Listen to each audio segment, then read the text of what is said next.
Tim, welcome to our channel and thanks for logging on. Today we're discussing the Roger Dubuis Sympathie 37. You can see this 18 karat white gold automatic dress watch on our website. Purchase it there, and if you enjoy these videos, please subscribe to our YouTube channel. You can also click on the card in the upper right hand corner of the screen at any time to see our full listing for this watch with additional high resolution images, accessories included, and naturally complete pricing details. On my wrist, 6 1/3 inches, 16 centimeters in circumference. This watch has an unconventional shape, but a handsome profile that works incredibly well with a tight sleeve or dress cuff. Now you can see the cushion case of the original Roger Dubuis Sympathies. This was one of the original lines that the company launched when it was conceived in 1995 as a high horology avant-garde alternative to the likes of Vacheron Constantin, Patek Philippe. Roger Dubuis himself, a former complications engineer for Patek. Now 37 millimeters across the broad of the case from 9 o'clock to 3, that's not including the crown.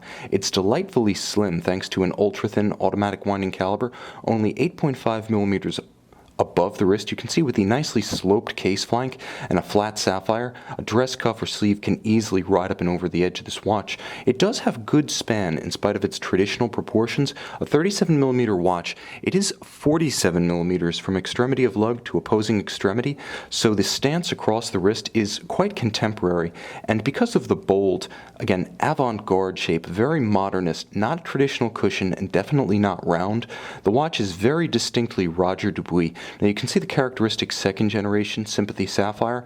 The first generations were actually shaped like the case, but they wouldn't seal against water. The second generations, represented by this watch here, featured a round sapphire that allowed for better hermeticity. Now the watch is 18 karat white gold, so it has good heft on the wrist. The heft reminds you you're wearing precious metal, and so does the substance of this superb Roger Dubuis monotone stitch navy blue bolstered strap. Now the bolstering is impressive. You can see the thickness of the strap as it abuts the lug. There's a very fluid transition from strap to lug because it's an almost 1-to-1 ratio, thickness to thickness. Now the lugs are fixed by screws. It's the more expensive way to fix a strap to a watch because you have to create these threaded lugs. More expensive but also more secure. It showed that Roger Dubuis was cutting no corners in the creation of these early timepieces. Now underneath there is a very supple calfskin for a smooth feel against the skin, and the watch is paired with a handsome, traditional, and easily adjusted faceted white gold pin buckle. Now, the case itself makes superb use of double finish. You can see across the tops of the lugs as well as the flanks of the bezel, beautifully polished to a high polish gleam, and then on the flanks of the case as well as the lugs, you can see there's a vertical satin striation that mutes the impact of the light so the watch doesn't appear overwrought. There's just enough reflective surface to make the watch appear beautiful, almost like a white gold halo around that beautiful cream-colored lacquered dial. And it is an incredibly handsome dial, featuring black print on a sort of cream lacquer. It also features applied dart indices and stylized Roman numerals in 18 karat white gold. You can see at the center, blued foy hands indicate the time, and there's a superb contrast against the backdrop of that dial.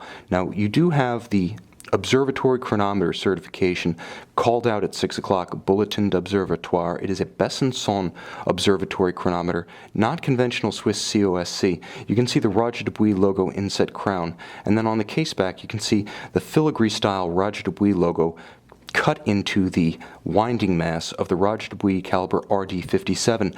Now it is a French certified Besançon chronometer. This is a tribute to watchmaking past, to an era when the observatory in Besançon was an incredibly important part of the watchmaking industry within Europe. Roger Dubuis is a traditionalist, so he had the Besançon chronometer certification attained, but he also had the watches through his business partner Carlos Diaz certified Geneva hallmark, so it is both a chronometer, a French chronometer, and Geneva hallmark certified with the poinçon visible across from the balance just beneath my thumb. Now in the early days, Dubuis and Diaz created watches that were, yes, very much avant-garde in their appearance, but hyper-traditional in their finishing.